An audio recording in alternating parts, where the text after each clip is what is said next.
what happens when historical fact becomes partisan fiction? Yeah. This show is important because it shows us, a side of them that for 20 years they kept from us. Yeah. How do you never forget unless you actively remember? Yeah. Getting the freedom is one thing and knowing what to do with it is another. We call things by the wrong name and that's why we cannot exercise them. I think to be able to remember actively, you go back to the body. And I think ultimately the show does that.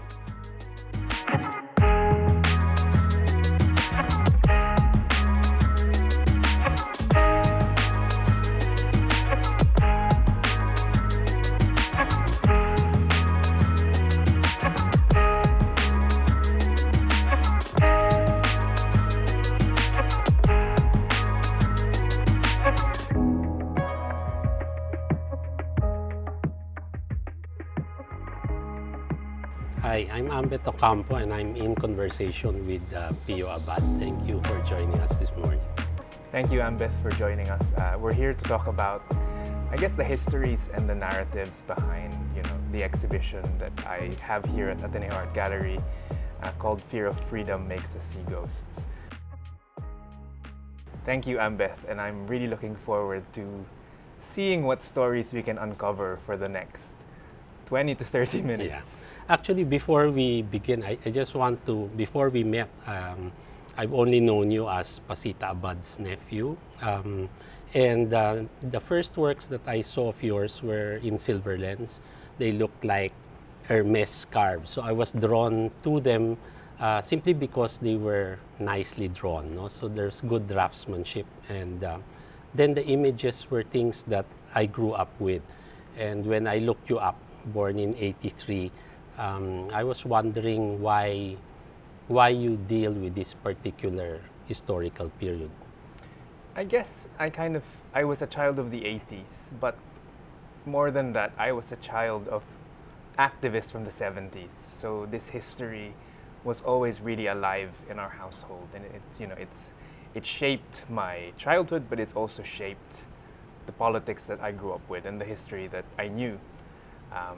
And it's interesting that it's the scarves that you initially saw, because actually the first scarf I produced was it was relating to the history of Imelda's, really elaborate fantasies. One of which was she was convinced after an assassination attempt that she became the reincarnation of this Assyrian queen named Semiramis.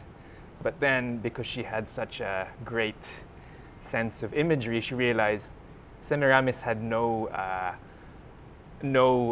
dominant iconography. Yeah. So instead of Semiramis, she had herself depicted as Nefertiti, hoping no one would notice the difference. Yeah. So I think also part of the work that I do is the role of seduction. Yeah. So the silk, the drawings, as you'll see in the show later, the silverware, the paintings, the jewelry. To be able to really engage an audience with a polemic, you have to seduce them into wanting to look first. And I think that's why I'm so glad I'm talking to you today. Kasi the way you narrate history has, I've grown up with it. And I feel so old. Anyway, yeah. But you always had a sense of generosity with the public, and a way for everyone to access it, and a way for everyone to embody it in a way. Actually, looking at your work, from the scarves till your show today, I've always envied filmmakers, artists, and novelists, because you can draw from history and play with it in the same way that a historian cannot. I'm bound by the material. I can editorialize, but I'm very, very prescribed. How would you say, your take on history is, or how are you kept by it, and how are you liberated by it in the same way? Well, I think, as you mentioned, there's a certain irresponsibility granted when you're an artist. Yeah. You can be like an irresponsible archaeologist. You can be an irresponsible historian. You can even be an irresponsible economist. Yeah.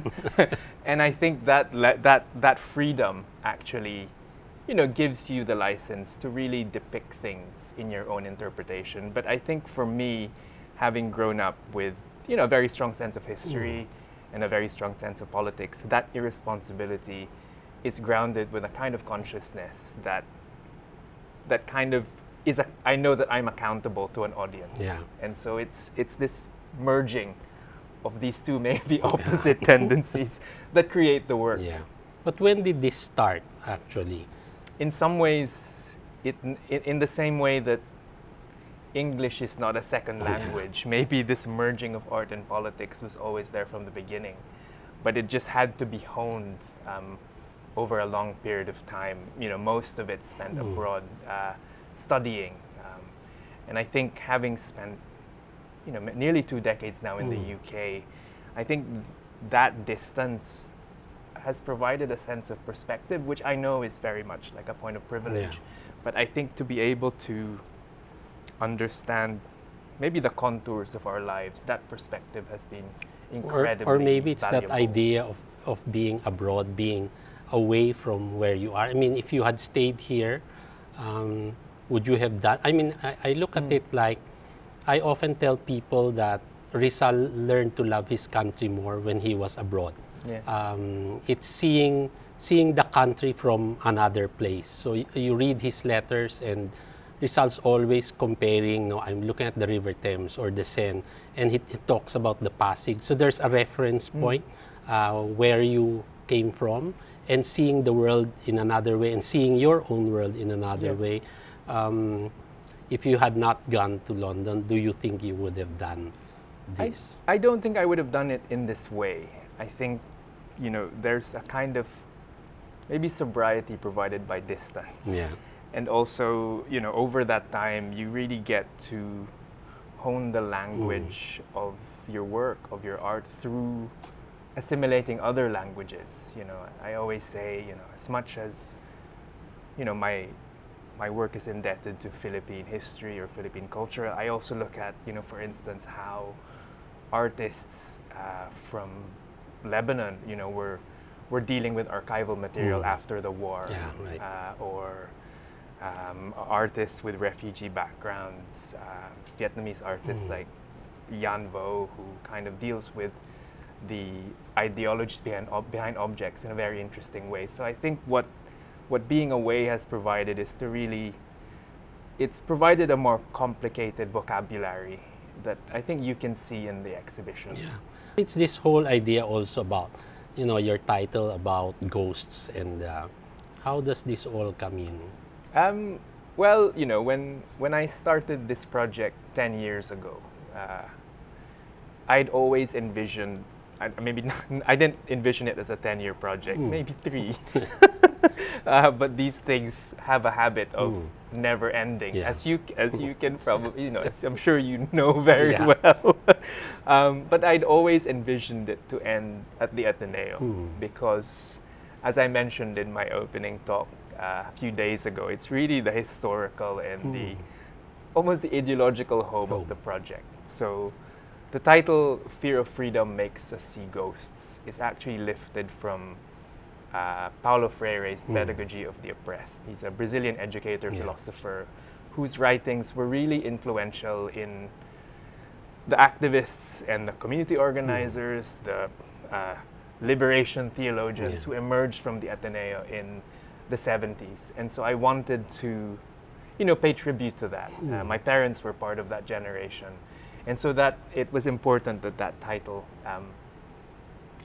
was, the ultimate title of the whole project, but at the same time looking at it through the lens of now, of the urgency of the present, the urgency of remembering. There's something portentous about it. Like, what are the ghosts that we are allowing to enter our lives, or that maybe we've allowed to permeate all these years, but suddenly now we see them in a higher resolution. Or maybe it's the whole idea again. This what caught me was the fear of freedom, because as you know, we're just ending an administration that is really, challenging the freedoms that we thought we had won back. we thought in '86 that we had gotten our freedom back, but I guess getting the freedom is one thing, and knowing what to do with it is another. And I think in this show, you're trying to make people remember. And what other things? I think that's the thing. I think getting the freedom. We always talk about gaining the freedom, but it sounds passive, Yeah. right? I think getting freedom is an act. Grabbing Yeah. freedom Yeah. is like should be an active project. Like, you know, I think when I was starting this project also in 2012, the world was such a different Yeah. place. True. Like Barack Obama was president, Noynoy was president, and social media supposedly brought about the Arab Spring. Yeah. So when I was starting this project, everyone's like, why are you so obsessed with the Marcoses? Like, it, you know, we can Yeah. move past it now. The world is like free. Yeah. 10 years later, it's not the case. And it's about actively pursuing freedom. Like, you know, you hear about, you know, maybe even more now, it's prevalent, the sort of hashtag never forget. And I keep on thinking, you know, how do you never forget unless you actively remember? Yeah. And this project for me has been like a decade-long process of like actively remembering and productively remembering, and actually inviting the public to do the same through these visual aids. But I think it's really that we really have to call it by its name. I've started a losing campaign to even stop calling it historical revisionism, simply because if you look at the word revise, to revise is to correct, to revise is to get to truth. When you revise to something that's negative or wrong, it's distortion. So if we cannot, I mean, even the Catholic rite of exorcism, you cannot drive the demon away unless you know its name. And I think it's part of Philippine life that we call things by the wrong name, and that's why we cannot exorcise them. So in a sense, I think if we don't really see it as distortion, then people will keep saying, you know, it's the Marcos view of history, Which validates it validates somehow, itself. No, so your show is important in that way because it helps us to remember. I remember in Kingmaker the famous quote of Imelda that, you know, perception is real and truth is not. And I wonder what we're going to do about. I mean, it's their version of the story. I've encountered Mrs. Marcos twice. You know, the first time I sat with her, she talked for 6 hours. You know, we watched her home movies, and she invited me for dinner. No? So I mean, this was long dinner. And when I was leaving, we started at 7. I was leaving at 5 a.m. When she brought me to the door, she said, "You know, Ambeth, you didn't ask me any difficult questions." And I said, "You invited me for dinner. This is not a real interview." And I said, "Besides, if I ask you difficult questions today, you might not invite me again." And I remember her, you know, and this is the scary part. You know, she looked at me in the eye and she said, "I know you don't believe half of what I'm telling you, but I'm thanking you for giving me the chance to let you hear my side of the story." And so, in a sense, it's for a historian, it was quite difficult because while she is a primary source, you know, you have to validate. You have to. That's what's scary about them. We have made them into celebrities.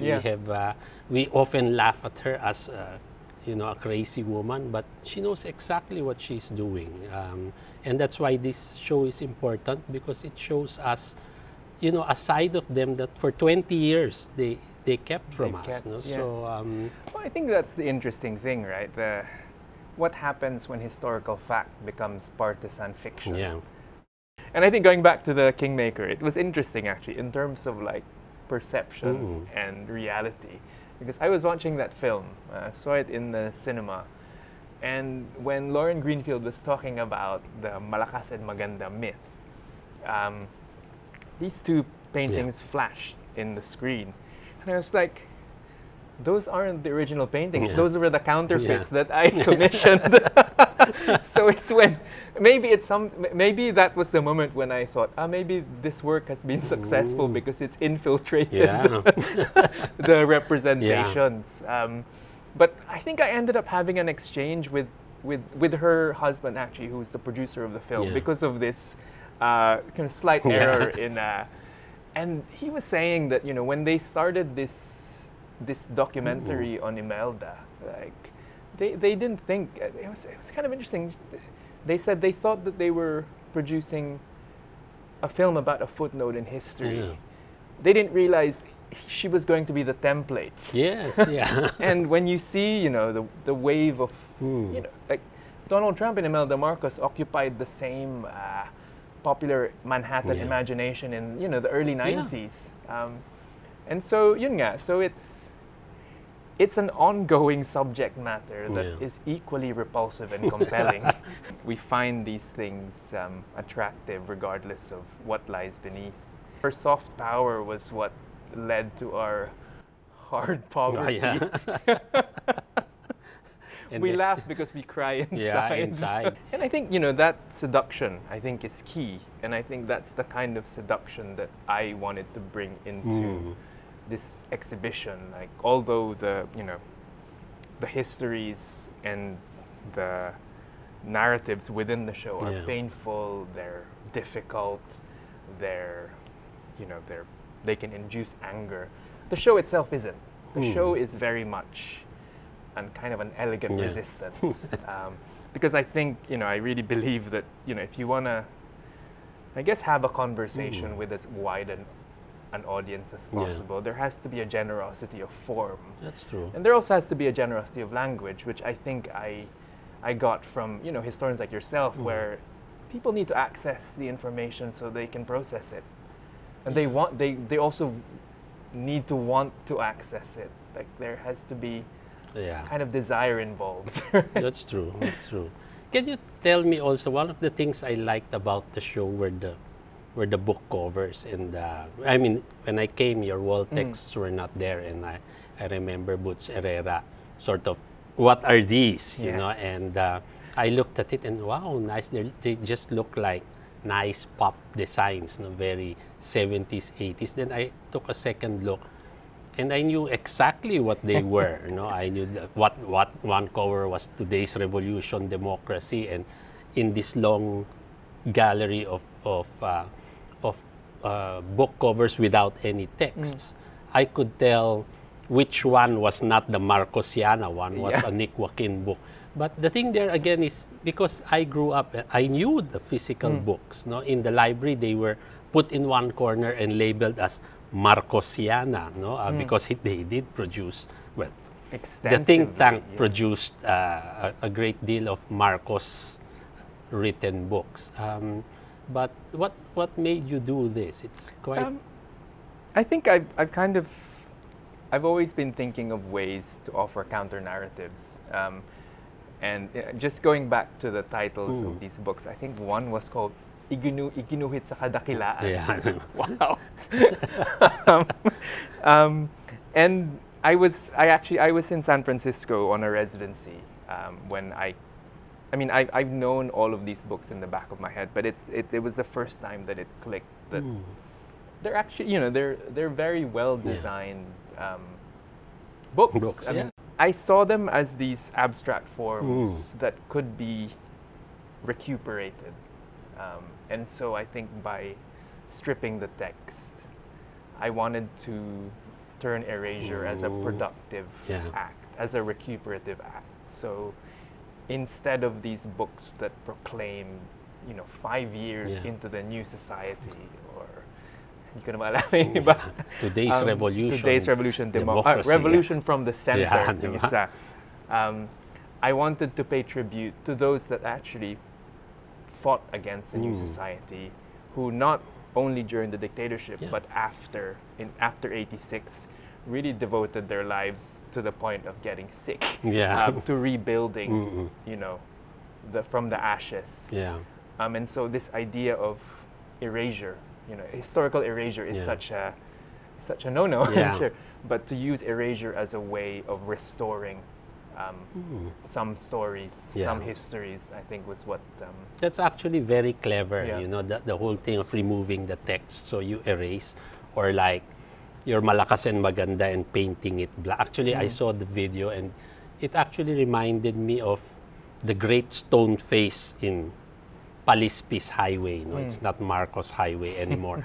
But I mean, when they blew it up the first time, so now it's ruins. I was of two minds at the time, you know. And now we talk about cancel culture, you know, monuments coming down, and I was wondering, we're not keeping that bust because we want to look up to Marcos, but it's there as a reminder, again, that never again, that we won't. But we also got rid of it. So Erasure has two sides. So what are your thoughts on? Well, I think that's the thing. I wanted a counter offense to their erasure, which is why I painted them black. Yeah. I think it was not on the day, but the day after the Supreme Court decision to bury it, because it seemed parang effete to just keep on presenting these whimsical, like, Yeah. and so it seemed like if you're gonna erase, I'm gonna erase Erase you.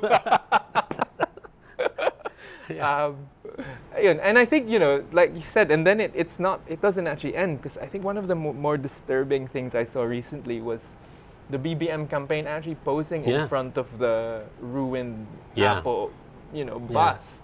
And you're like, so actually it's an ongoing struggle of reinscription and erasure. Yeah. And what I hope is that this project, which I call 10 years, but maybe not.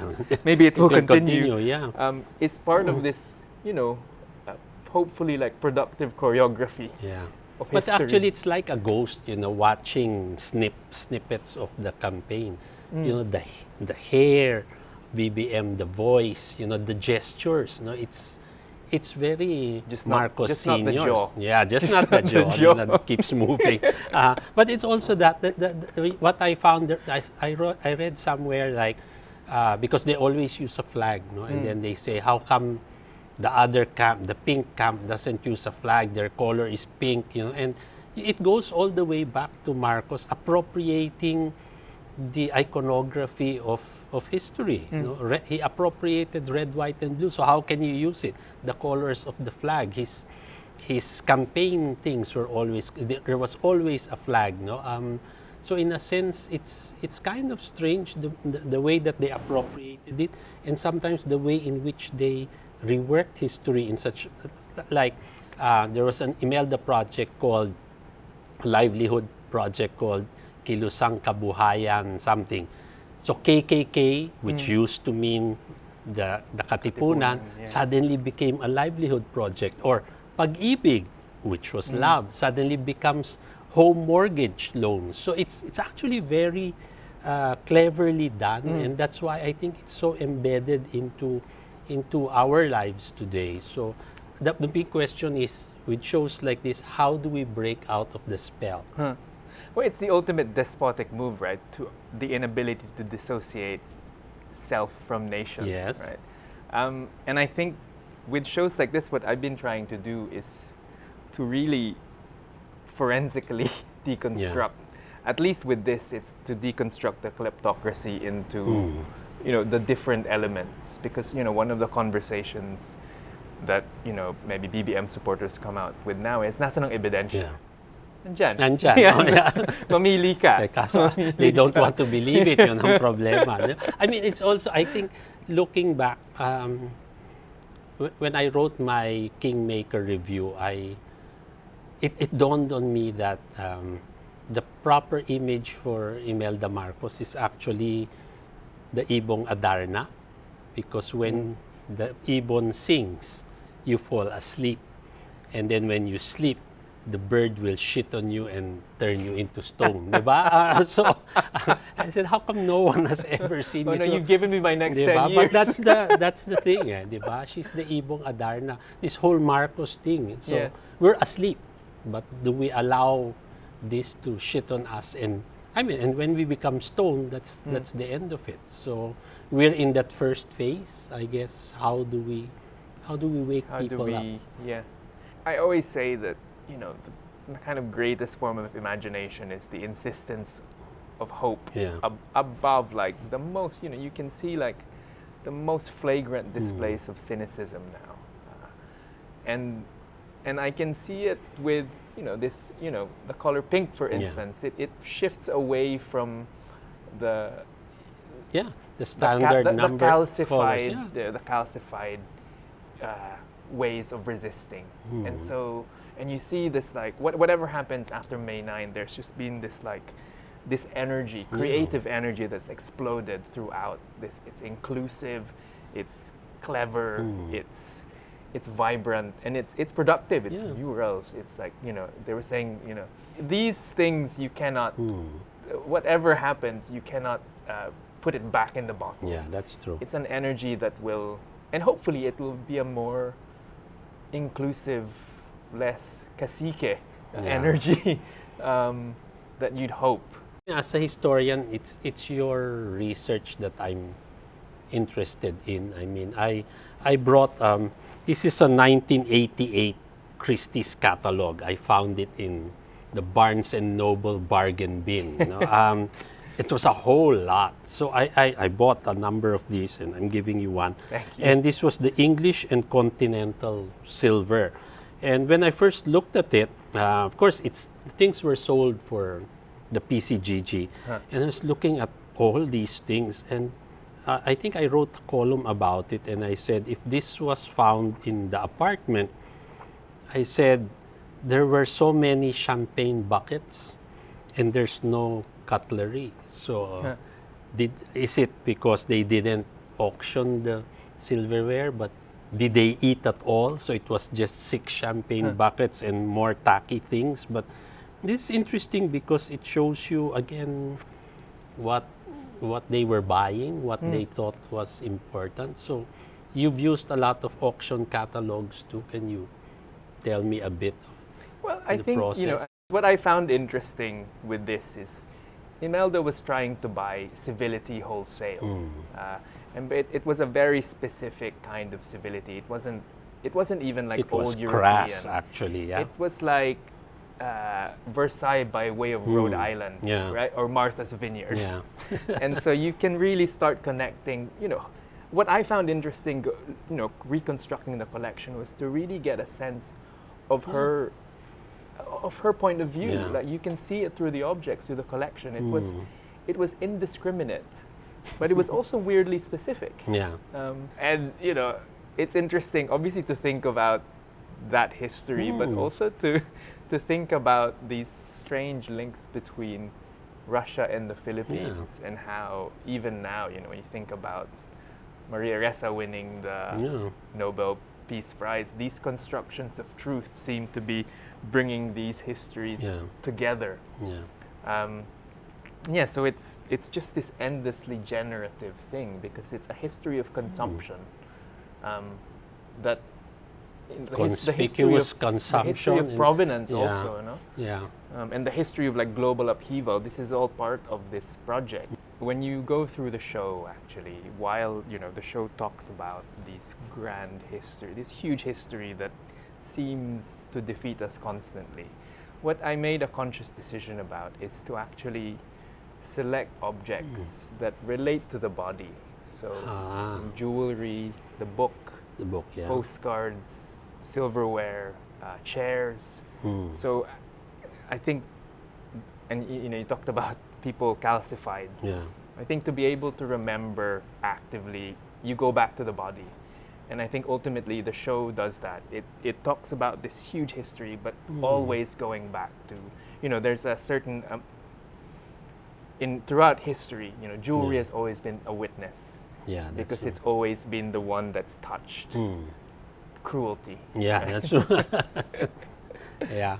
So let's end with the Kaido malakas at maganda that you have. No? This was in the Vargas, and actually Kaido, well, they've always wanted him to be national artist, but I've always blocked it, and simply because I say, can you put him on the same level as Guillermo Tolentino, which is unfair, of course. But I don't know if you've seen it. There was this historic theme park in Quezon City called Himlayang Pilipino. It's a cemetery where Kaido made, Right. Tandang Sora, etc. And I remember think I've when seen it was first opened, there was a huge malakas and maganda sculpture. And I remember people were always looking at Malakas's penis, no? And because he was circumcised, no? So they wonder when circumcision came, how come the first man was Primordial circumcised? circumcision. Yeah, so it's that. But can you tell me why you chose as the opening thing in the galleries? Well, this I think Kaido, I think awful a lot of sculpture. different things actually, because I was interested in Kaido as this, his reputation is he's built the most monuments in Not throughout necessarily the country. best. Not the so- best. So I think this idea of quantity appealed Yes. to me, and then I read this other tidbit from a book called America's Boy, yes. where there was this story that allegedly, during the craziest days of the dictatorship, which I guess would have been, the early 80s, there was this plan to build this monument of Malakas at Maganda on Manila Bay, taller than the Empire State, Wow. which would function as a lighthouse. So in my head, I just, there's a speculation there that, okay, if Kaido's the monument maker, maybe he would be. And then I found a figurine Yeah. of Malakas at Maganda, allegedly by Kaido, yeah. in Mega Ball. And I bought it, and I got a certificate of authenticity. And then I kept on finding the same monument, the same figurine, in I think some shop in Yeah. Teachers Village. And then when I was preparing for the first iteration of this project at the Vargas Museum, there was the same statue, but again. it was a sports trophy that was that Jorge Vargas Vargas, had yeah. would Made, give away. yeah. And so this idea of this counterfeit monument really appealed to me, that parang the most logical decision would be to make it as a monument. So I had someone in Antipolo, the same sculptors who make like Iron Man Yeah. or Incredible Hulk. I had it remade as this In plaster. in hand-formed concrete, actually. Ah. And so this idea of like a fraudulent sculpture becoming a fraudulent monument, for a fraudulent for a fraudulent leadership. Kind of, there's so many layers Yeah. of fraudulence, and I think, coming from the UK, there's so many conversations around who gets monumentalized and who doesn't. Pio, it's nice to talk to you, and we just have to go back, I think, to the title, Fear of Freedom Makes Us See Ghosts. As a historian, I mean, the past is like a ghost to me. What we're looking at here is a time in our history that is also a ghost. So it is, but it is here and not here. So I'd like to think that we will hopefully find some resolution, and that while we accept that past, we also outlive it, keep it there, but help us so that the past will stop reading like the present. How do you see, your work in history, as we remember in history, as we want people to remember? I think I always say, I like the word resolution, because it means a kind of coming together, but it also means seeing things better. Yeah. And so I think that's what the show offers, really, is to be able to see things in a higher resolution, right? Whether through like the multiple pixels involved in recreating Imelda's diamond, or through the high resolution photographs of her silverware. Yeah. It's only in being able to see these clearly that we can make the past present, but then also make sure that the past isn't our future. Yeah, that's true. But it's also that, it's the whole idea also, but seeing is the first step, because we see, many people see, and yet what I find amazing as a historian is how some people confronted with truth can still insist on seeing the opposite. I guess for me, that's when I recognize the limits of the artwork Okay. and my limits as an artist, because at some point that my role as a citizen supersedes that. And so by offering all of these visuals, you know, I can offer some kind of factual interpretation, Yeah. but ultimately it relies on every individual's agency to really to understand it, to Yeah. interpret it, and that's something I hope I can inspire, but I know that it's something that I can't determine. Yeah, yeah, that's true. I mean, really, for me, the future of history. I mean, in my class, I always ask my students to dig up the newspaper on the day that they are born, Yeah. and when they look at it and we process it, they see that, you know, the Philippines has not changed very much since the day that they were born, and I end up by telling them, will your children and your children's children who will do the same exam, will they still see this? So how do we break the cycle? I mean, it's something I think we will not see in our lifetime, but I guess shows like yours help us to see the past in different ways, and Yeah. we hope we can push the envelope And I further. guess that's the thing. I think it's recognizing that we're all part of a struggle that that will outlive us, but that doesn't mean we can't keep fighting for it. Yeah. Thank you. Thank you. Thanks, Ambeth.